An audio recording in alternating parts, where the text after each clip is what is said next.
Hoje, no Show Business, temos Daniel Castanho, presidente do Conselho do Grupo Ânima. Vamos conversar sobre educação em tempos de pandemia. Não percam!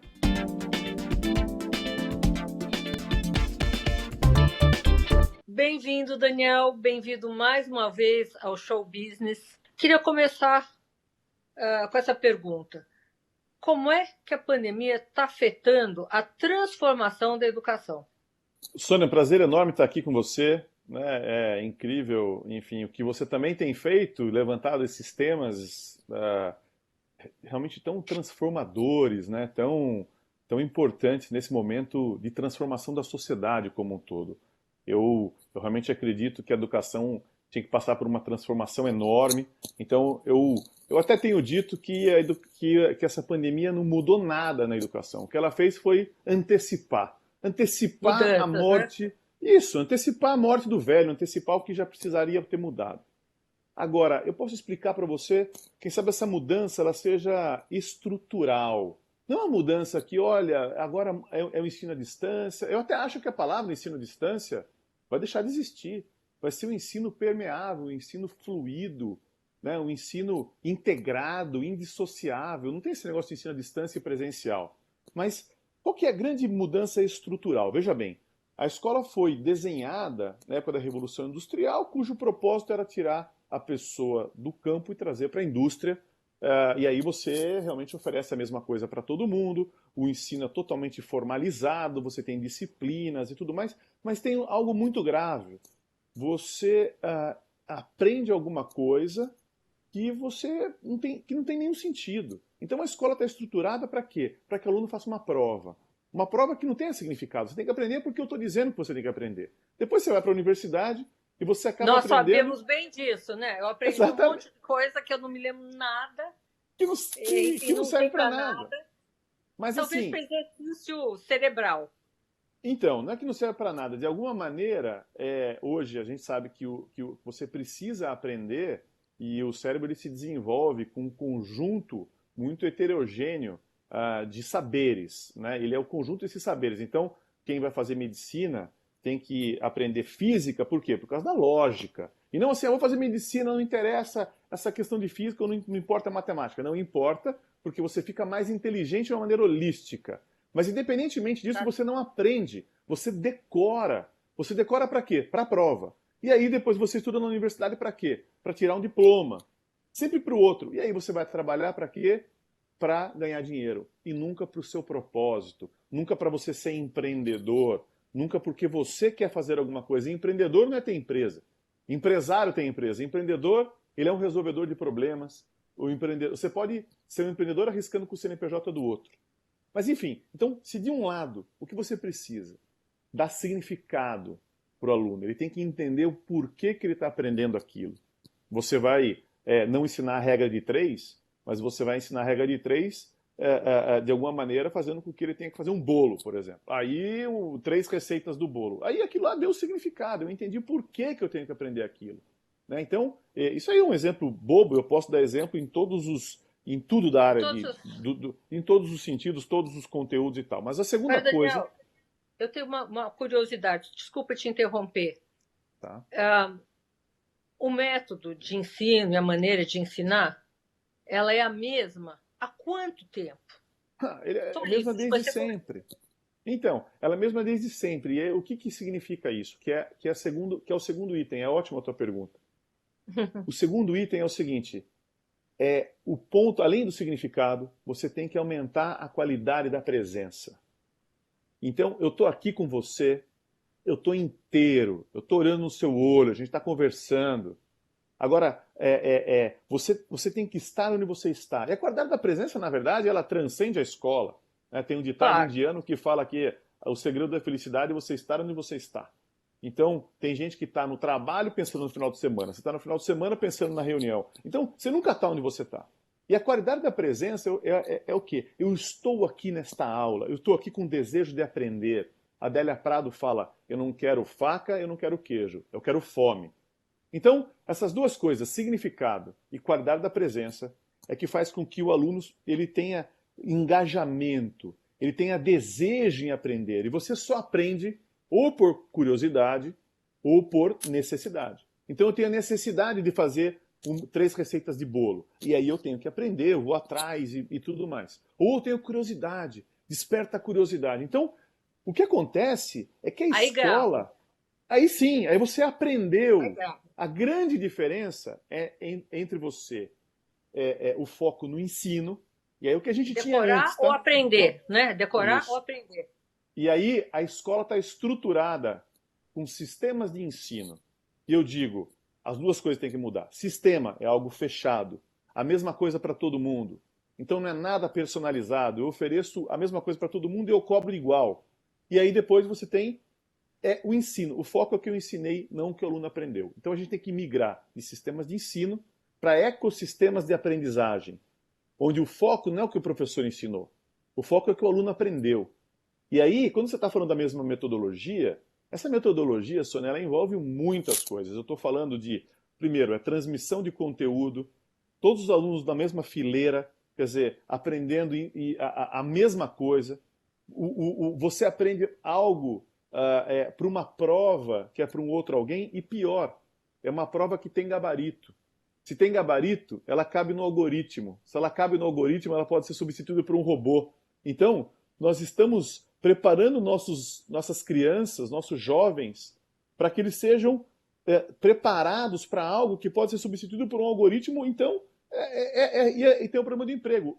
Os robôs vão roubar esse emprego. Que Eu emprego? também acho. O emprego que não é humano. Então eu digo o seguinte, a tecnologia vai devolver a humanidade para o ser humano. Fazendo o quê? Tirando esses empregos que podem ser substituídos por algoritmo e gerando outros que têm a ver com a criatividade, com o cuidado, com o olhar no outro, com a solidariedade, com a colaboração, com a curiosidade. Esses são os elementos que têm que estar presentes dentro da escola. Então a escola ela Ah, passa por uma disrupção muito grande, que hoje o que é marginal, a arte. Você fala assim, não, o seu filho está lá assistindo a aula e aí, de alguma maneira, a aula importante é de matemática, de física, de português, e a aula de arte você fala, tudo bem, é só educação física, tudo bem, é só arte, falta. tudo bem, não Pode faltar. falta. Ao contrário, estas aulas de teatro, de Isso. educação física, que vai te ensinar disciplina, garra, determinação, a maneira como você vai lidar com o erro. Tem gente que o erro você trava. A educação física, se você não acertou a cesta, você tenta de novo, de novo, de novo. Então, exercita a resiliência. A aula de arte faz com que você enxergue o que não é explícito, que você consiga escutar o que não é falado. Então, amplia a sua sensibilidade. E aí você entende a escola. Quem sabe o futuro da escola vai ser o coding, né, tecnologia e tudo mais, que não precisa nem entrar muito em detalhes, mas também o decoding, a meditação, você entrar no flow, você entender a É arte e verdade. tal. E é o Você coding e o sabe, decode que serão a base do que esse o futuro da educação. você sabe, Daniel, eu tenho conversado aqui mesmo no programa com vários executivos, dirigentes de empresas grandes, e eu tenho sempre perguntado se o peso na hora de contratar alguém não mudou, se a técnica se tornou menos importante do que a área comportamental, né? Invariavelmente eles têm me dito, até a técnica você dá um fórmula matemática, computador vai fazer isso, computador vai fazer. Agora, fazer esse agrupamento e ter uma análise sobre isso, o computador não vai fazer. E para isso Então, você tem que ter uma habilidade, né? olha só, Holística. e aí, e você tocou no assunto incrível, porque é o seguinte, quando você tem a escola, e geralmente o que acontece? Você estuda numa escola que geralmente as pessoas moram perto, tem um nível aquisitivo parecido, a escola é um pouco mais homogênea, a faculdade é até um pouco mais heterogênea, mas a escola um pouco mais homogênea. E aí você acaba, você tem a escola assim, depois você tem as redes sociais, cujos algoritmos foram desenhados para te mostrar exatamente aquilo que você pensa, né? Porque ele veio do e-commerce. Então, para ser mais eficiente no e-commerce, eu te mostro exatamente aquilo que você pensa. Aí você começa a achar, todo mundo pensa igual a mim. Todo mundo quem? Todo mundo que você deu um like. Todo mundo que você curtiu. E Que aí, apareceu no tatuado. Exatamente, aí o que acontece? As pessoas estão cada vez mais xenofóbicas, cada vez mais contra a opinião de outro alguém. Você está com mais dificuldade de escutar, de ouvir de uma maneira genuína uma opinião contrária à sua e refletir sobre aquilo. Né? O mundo está ficando polarizado cada vez mais. Então, Você acha que isso é um reflexo das redes? Antes que eu perca a pergunta, dúvida. você acha que é um reflexo? Sem dúvida nenhuma. E qual que é o papel da escola?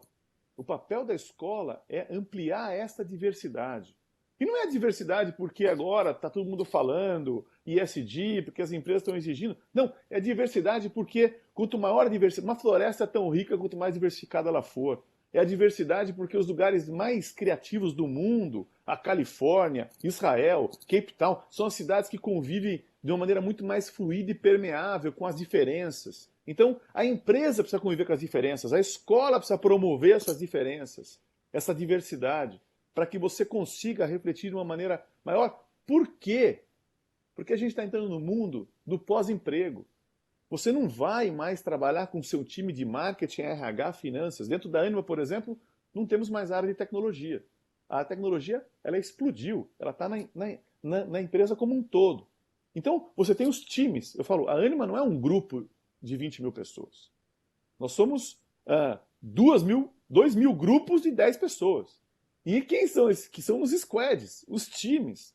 E você vai trabalhar com gente diferente de você, é o menino de RH, com o de finanças, com o de tecnologia, trabalhando por um projeto. Então todo mundo vai trabalhar por projetos daqui para frente. Você nunca mais vai parar de estudar. Não tem, sabe aquela história? Fiz 4 anos de academia, não preciso fazer mais academia o resto da vida? Não existe isso. Você vai ter que fazer academia o resto da vida, né? Para o teu corpo, você vai ter que estudar o resto da vida. Então a gente está falando do lifelong learning, a gente está falando de uma estrutura que a universidade esquece. Se você entrar hoje no curso de administração, direito ou engenharia, você vai entrar na universidade. Aí você vai ver aquelas 5 mil competências. E aí você vai desenvolvendo, definindo o seu percurso formativo e o resto da vida. Né? Porque você também vai trabalhar em projetos totalmente diferentes o resto da sua vida.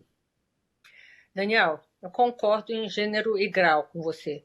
Agora, eu noto o seguinte, nos setores onde existe muita concorrência, o objetivo é lucrar, seja para investir, seja para, enfim, para que for, esses processos estão andando mais rápido. Aqui, fora disso, nos processos humanos, o movimento LGBT, né? Demorou muito para começar, demorou muito para reagir, porque ele depende de relações humanas, né? De um se aceitar, do outro não são coisas técnicas. Eu vou te fazer uma pergunta que eu vou repetir no próximo bloco, tá? Porque a gente já está estourando esse bloco, que é o seguinte: quem monta as normas, quem determina as normas de estudo são governos, né? Os governos normalmente são reativos, raramente são proativos. Eu quero saber o que vai acontecer, mas a gente volta já já.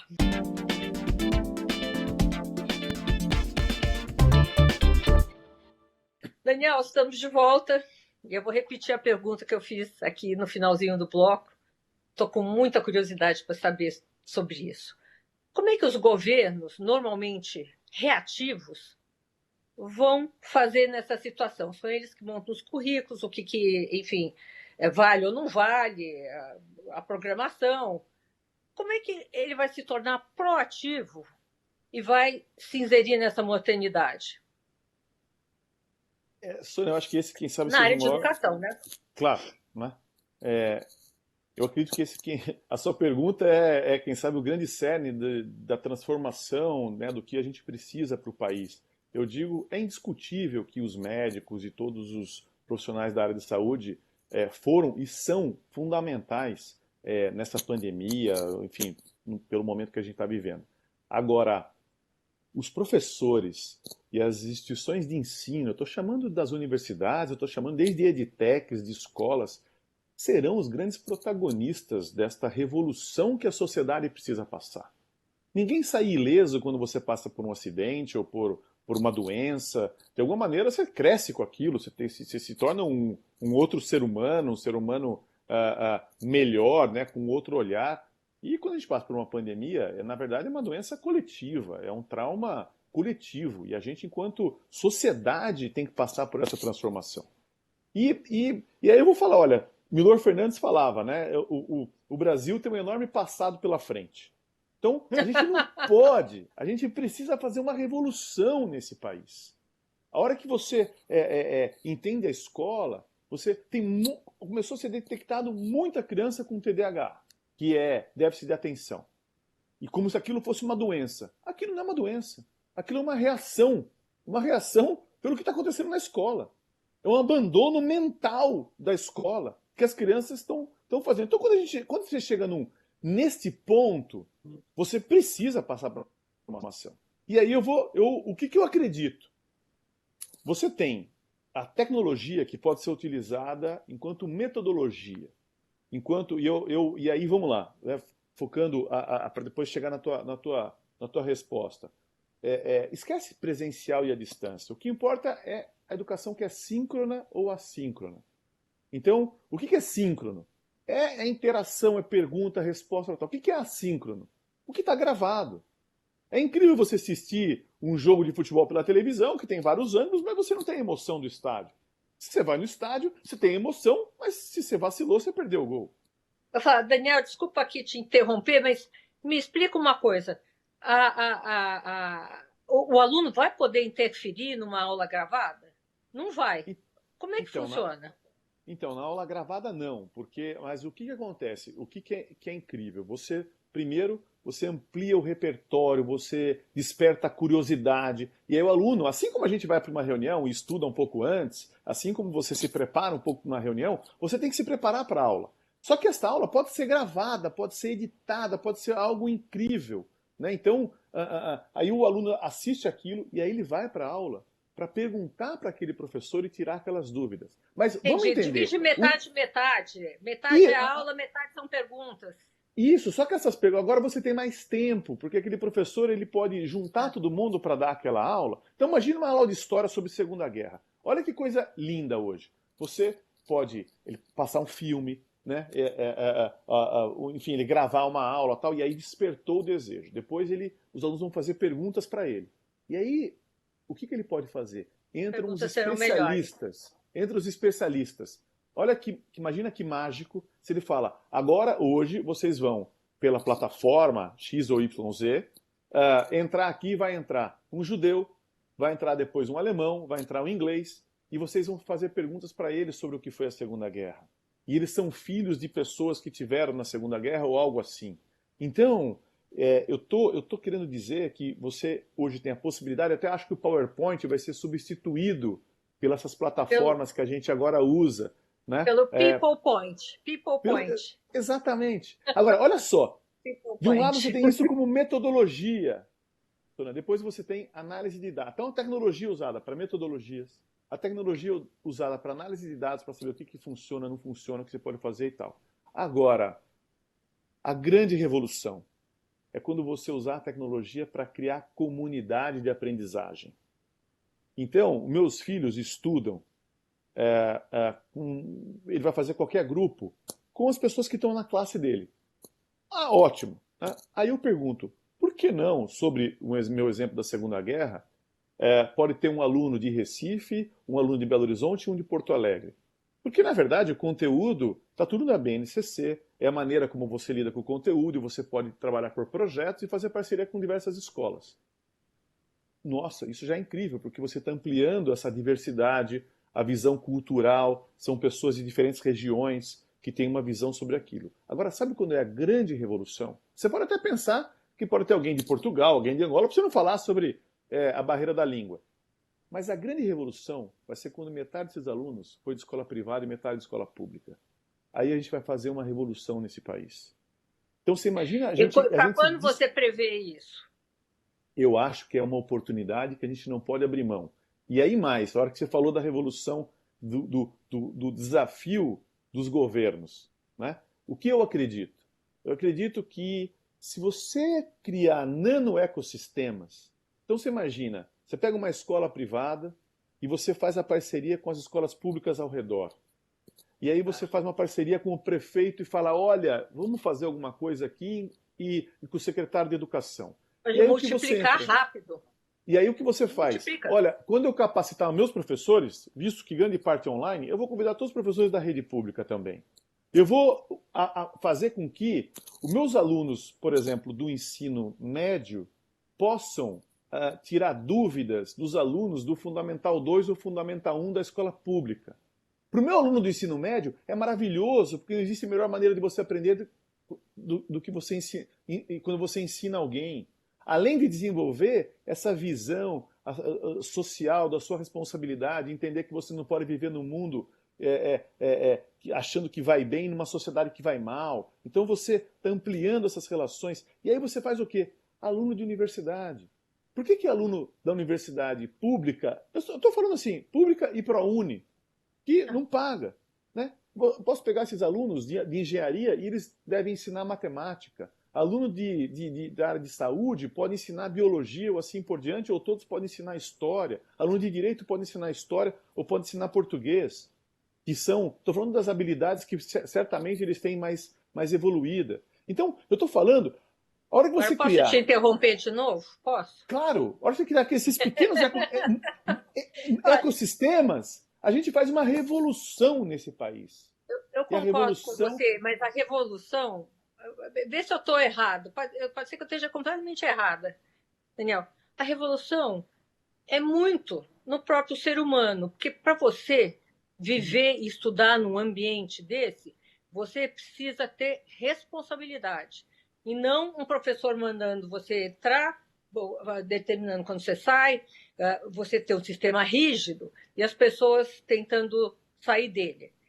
Já tem que ter uma maneira que cada um assuma a sua trajetória e responsabilidade desde cedo. Tô louca? Não, não, não, não. É exatamente isso. Agora, olha só. Não cabe mais no mundo uma estrutura comando-controle. Ela morreu.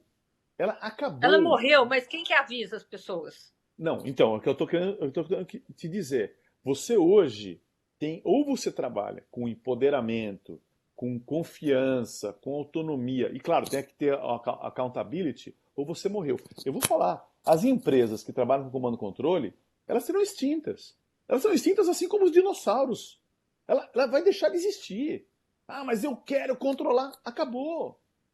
Olha só, tem uma grande semelhança entre chefe que manda, que acha que sabe tudo e tudo mais, e o mau professor, que acha aquele que sabe tudo e É exige isso que tal, eu tal. tô. E aí você tem o bom professor, que é igual o líder. O bom professor inspira, provoca, faz as pessoas questionarem, trabalha por perguntas, assim como o líder, que inspira o time, que traz o time todo. As características, as habilidades são as mesmas. Agora, o que a gente tem que entender é assim, a escola, do jeito que ela está estruturada, ela morreu. Não dá mais. Aquele professor que quer controlar o aluno, ele morreu. Aquela aula deixou de existir. Então, você tem que. E aí, ou as pessoas acreditam nisso, têm essa consciência de que não dá mais. O espaço físico tem que ser diferente. Você vai para a escola para quê? Porque a escola é o primeiro espaço coletivo do ser humano. Você tem que desenvolver a empatia, a coletividade. Então não dá para você ir para lá e ter atividades individuais, somente Mas individuais. eu concordo com você, Daniel. Minha grande dúvida é o ser humano nesse processo. E vou também, eu vou interromper você um pouquinho e a gente vai voltar de novo. Estou muito curiosa sobre um assunto. Até já.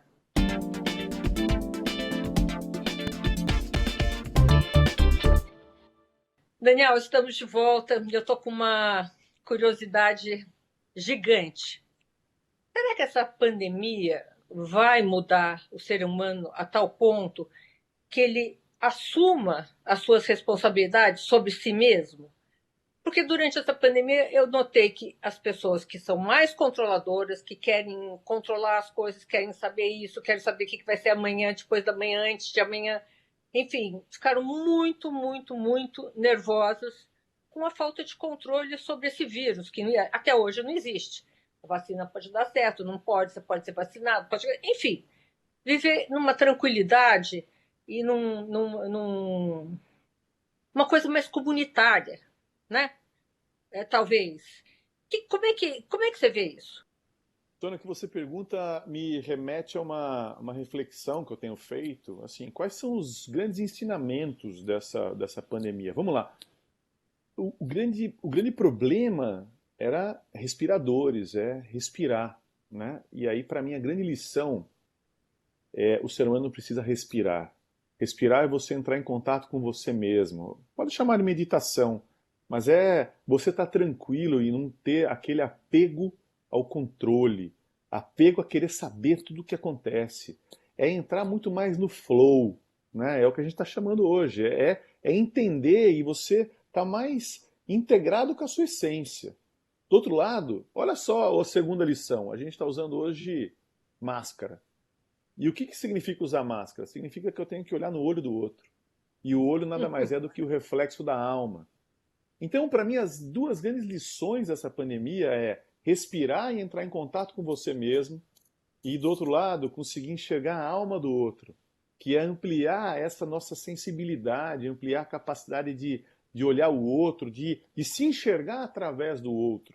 Né? Então, tem um texto lindo que alguns atribuem ao Veríssimo, mas na verdade isso que chama a Sarah Whisper, uma coisa assim, que chama Quase.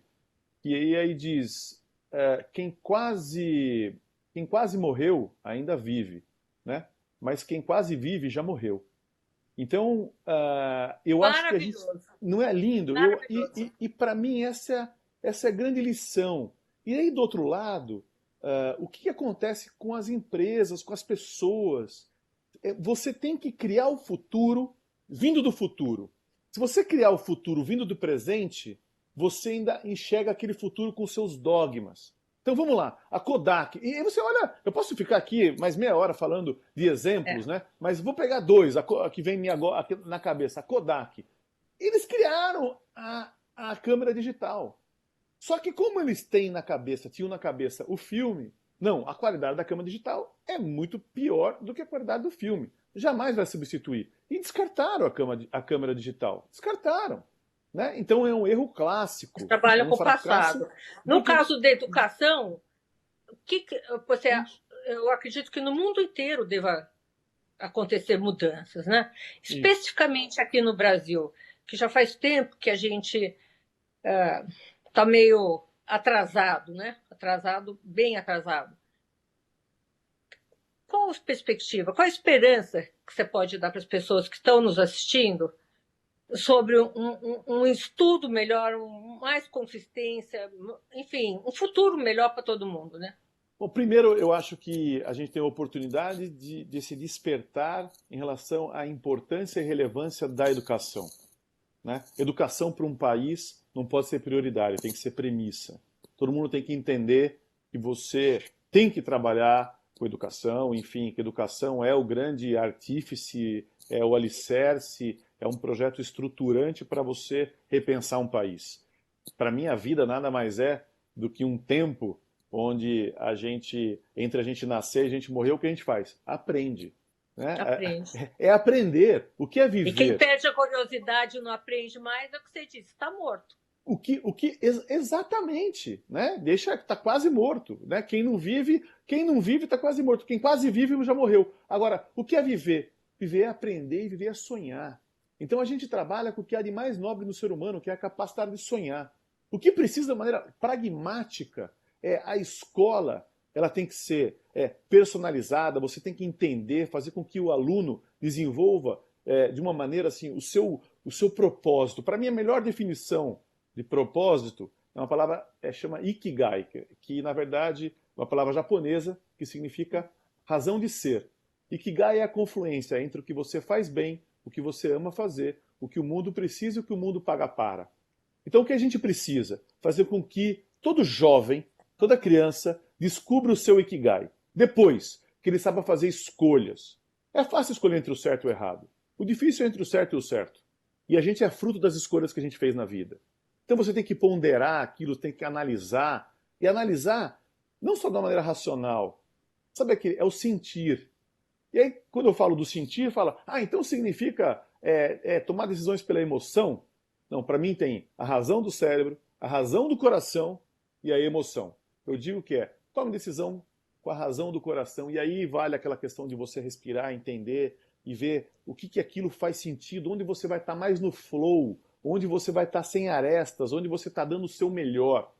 A terceira coisa é aprender a errar, a lidar com o erro, como eu já tinha falado. Tem gente que no erro trava, e tem gente que o erro é um desafio. Entenda o erro como um Vai desafio. embora. E aí, os pais não podem punir o erro. Valorize o erro honesto. Existe o fracasso bem-sucedido, aquele que você aprendeu com ele. A escola não pode ser punitiva, né? Então, veja a prova. A Como gente é que dá. você está fazendo essa mudança na Ânima? Vamos dizer, Então, já desistiu do governo. tá Na bom. Ânima. E aí você tem a última coisa que eu falo: nunca dê menos do que o seu máximo.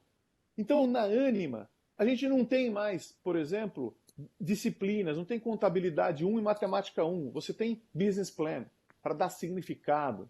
Você interage, tem parte dos professores estão dentro da Ânima e parte estão nas empresas, porque é algo simbiótico, algo indissociável. Né? A gente não desenvolve, então, conteúdo, desenvolve competência. A educação é híbrida naquele sentido. Primeiro você recebe um conteúdo, você amplia o seu repertório para que depois você possa ter momentos incríveis de interação. O aluno não aprende de maneira passiva, ele aprende de maneira ativa. É mão na massa, é laboratório, é espaço maker, é trabalhando com os outros. As salas de aula, em algumas, o primeiro ano, independentemente se você entrar em medicina, moda ou engenharia, você vai ter pensamento crítico e ética, você vai ter criatividade. Com quem? Na mesma sala vai ter um aluno de engenharia, um aluno de medicina, um aluno de moda, um aluno de turismo, um aluno de contabilidade.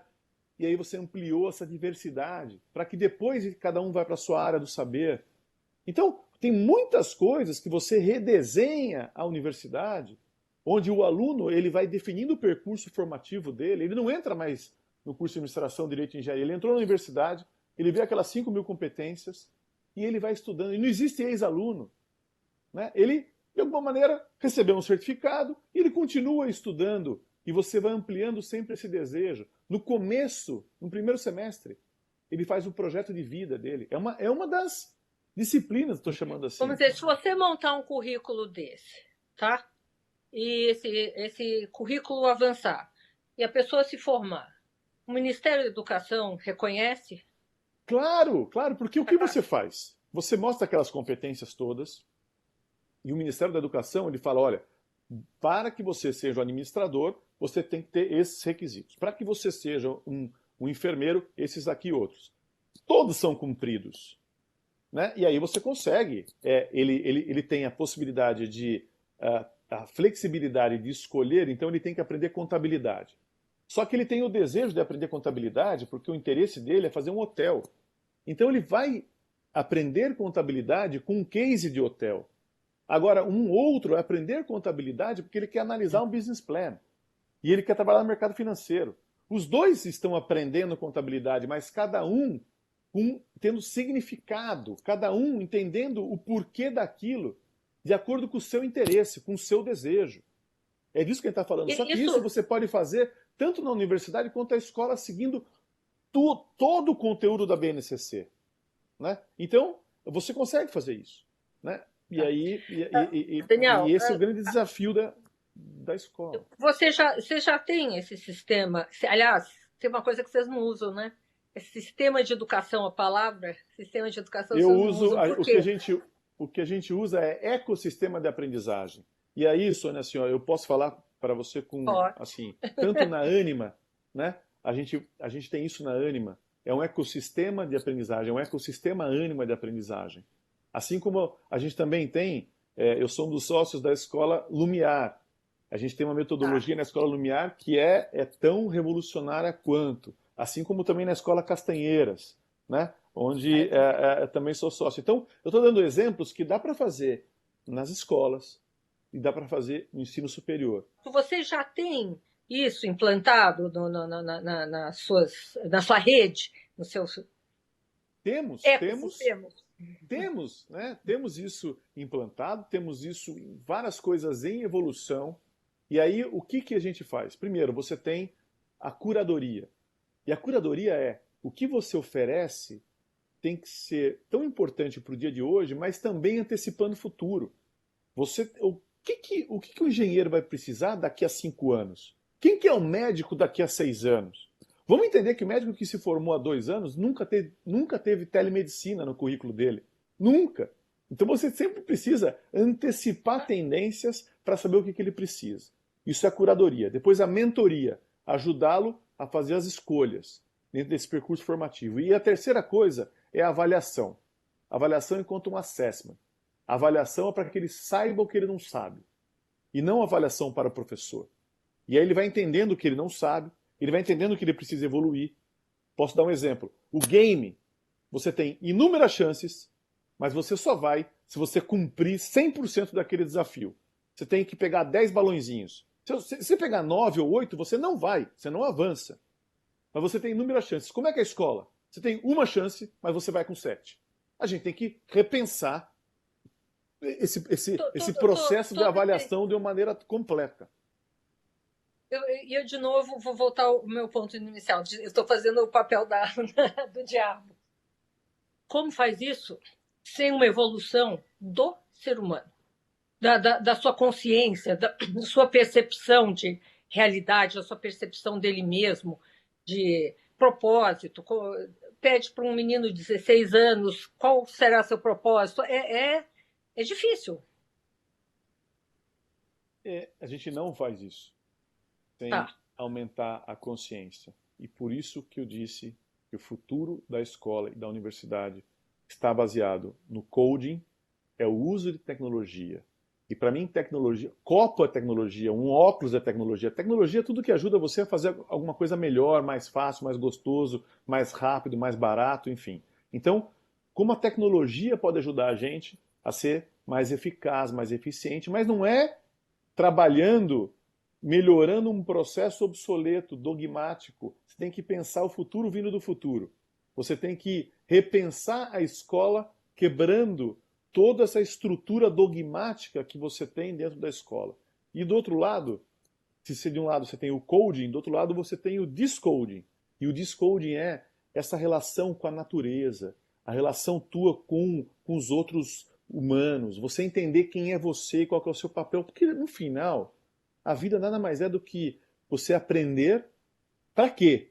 Para fazer diferença no mundo, para deixar um legado. Muito mais importante do que quem você é, o que você tem, é o que você deixa. E no final do dia, a gente no final do dia, a gente não é o que a gente junta, a gente é o que a gente espalha.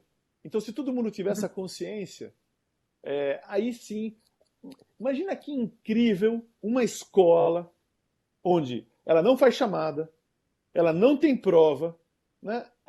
Ninguém vai receber um certificado no final e ninguém falta. É essa escola que a gente tem que desenhar, é essa universidade. Você está lá pelo desejo de aprender, de se relacionar. Agora, tem uma coisa importante, Sônia, que eu acabei não falando aqui em nenhum momento. A escola é muito mais do que acontece na sala de aula. Eu falo, o aprendizado acontece também na sala de aula. A escola é o ambiente escolar. A universidade é o ambiente universitário. E o que a gente perdeu muito neste momento é porque a gente está tentando replicar simplesmente a sala de aula através das janelinhas aqui das vídeos, conferências e tudo mais. E a gente não conseguiu replicar o ambiente escolar. Então eu tenho uma sugestão. Agora em agosto todo mundo vai voltar. Sabe o que devia fazer? Esquece mais 15 dias do conteúdo. Os professores têm que sentar com todo mundo. Esquece se ele é professor de matemática, ciências, biologia ou história. Senta e fala quais foram os aprendizados dessa pandemia, o que cada um se tornou, olhar no olho um do outro e vir com essas perguntas que você me fez. Como a gente vai transformar esse ambiente? O que você aprendeu ou o que você fez que devia continuar fazendo, o que você não fez que deveria fazer, o que você fez que devia deixar de fazer, enfim. Você tem que refletir, né, o que você não vai mais abrir mão do que vai ser um bom legado dessa pandemia. E assim a gente junto com os alunos, né, entre professores e alunos, a gente vai conseguir reconstruir as escolas, né, assim, fazendo aquela revolução que você está falando. Mas assim, ela passa pela ampliação da consciência de todos os seres humanos, De né, de todas as todos. pessoas. É isso. Daniel, a gente está aqui chegando no final, eu queria te fazer uma última pergunta sobre quem já saiu da escola, né? Quem já está 10 anos fora da escola, 20, 30 anos fora da escola. Como existe algum projeto para resgatar e reciclar essas pessoas que estão fora? Bom, primeiro, não, lindo, né? Primeiro que eu acho que a gente tem que ter um conceito que não existe ex-aluno. Na verdade, tanto que não existe ex-aluno, e o ex-aluno não necessariamente é aquele que está dentro da escola. É. Você tem que ter a postura de aluno, a postura de mestre e aprendiz o resto da vida, né? A gente tem que estar em treinamento. Eu fui CEO 15 anos, hoje eu sou presidente do conselho, eu falo, eu sou um presidente do conselho em treinamento. Eu fui um CEO até o último dia em treinamento. O que é isso? Você tem que ter aquela sede de aprender. A sua vida tem que ser pautada pela curiosidade, pela capacidade de sonhar. Quem não sonha já morreu. Então, quem sonha e é um sonho maior do que aquilo que você consegue realizar naquele momento, sempre tem um delay entre o que você quer fazer e o que você consegue fazer naquele momento. E quando não tiver esse delay, é porque você morreu. E quando esse delay foi muito grande, é porque você virou um cara utópico, que você não consegue fazer nada e tudo mais. Então, tem que ter algo saudável, né? Que é sempre esse delay saudável entre o que você deseja e o que você consegue E que você fazer. conseguir. Eu sempre pergunto para as pessoas, né? Duas coisas. Primeiro, você faria o que você está fazendo até de graça? Se não, mude o que você está fazendo. E a segunda coisa é, quando foi a última vez que você fez alguma coisa pela primeira vez? Se faz muito tempo, você tem que repensar a sua vida. Agora, se você faria até de graça e você está sempre fazendo alguma coisa nova, então você está vivendo uma vida que vale a pena. E é isso. O que a gente precisa é esse despertar da sociedade como um todo, fazendo coisas diferentes, sonhando. E o que você faz, você faria até de graça. E aí sim está todo mundo no flow, fazendo uma grande transformação nessa sociedade. Olha, Daniel, obrigada. Obrigado Eu que pela agradeço. conversa. Espero vê-lo outras vezes aqui no Show Business. Assim que essa pandemia conseguir ser de alguma maneira amenizada, controlada, tal, eu vou querer ouvir você de novo, tá? Não, Obrigada. prazer enorme, Sônia. Eu que agradeço o convite, né? E eu queria deixar uma última provocação, se eu puder. Claro. A gente olha com um certo mal-estar, ou com muito mal-estar, entendendo que os nossos avós, bisavós conviviam de uma maneira harmônica com a escravidão, né? E aquilo lá é algo impensável hoje em dia. E eu acho que os nossos tataranetos vão ter o mesmo sentimento em relação a gente, entender que a gente convivia de uma maneira harmônica com dois tipos de escola. Uma para a escola dos nossos filhos e inclusive a escola dos filhos que trabalham na nossa casa. A gente precisa ter esse despertar hoje da sociedade como um todo. Não existe nada melhor distribuído na humanidade do que o talento. E a gente não pode permitir que a gente tenha dois tipos de escola. Esse, para mim, é o grande despertar, né? Nesse momento do país. Entender que educação é premissa e não prioridade, e entender que a gente não vai aceitar, de uma maneira míope ou conformada, a gente ter dois tipos de escola, duas qualidades de escola, uma que dá muito menos oportunidade para as pessoas e outra que, teoricamente, é melhor, e a pandemia aumentou essa diferença. Então, aumentou a Com ponto da certeza. gente não conseguir, não poder mais ficar cego, míope e indiferente em relação a essa diferença. Muito bem. Eu não sei se feliz ou infelizmente concordo com tudo que você fala. É, Obrigada, Daniel. eu que agradeço. Um prazer enorme estar aqui com você. Um beijo.